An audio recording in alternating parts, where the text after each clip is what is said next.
আসসালামু আলাইকুম গাইস, কেমন আছেন সবাই? আশা করি ভালো আছেন। আমার এক কাস্টমার আপু আমাকে এই কাপড়টা দেখে বলল আমার মেয়ের জন্য একটা সুন্দর করে হিজাব বানিয়ে দিবেন। তারপর আমিও কেটে নিয়ে বসলাম হিজাব সেলাই করার জন্য। হিজাবে সবারই একটু করে জোড়া পরে, আমি প্রথমে জোড়াটা দিয়ে নিলাম। এরপর একটা টপসিন সেলাই দিলাম।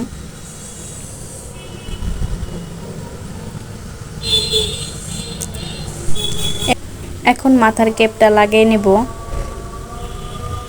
তারপরে নিচে হেম সেলাই করে নিব।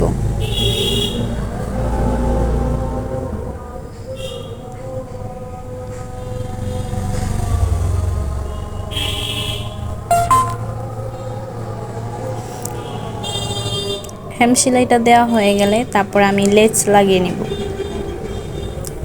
লেজের উপর দিয়ে একটা টপসিন দিয়ে দিব।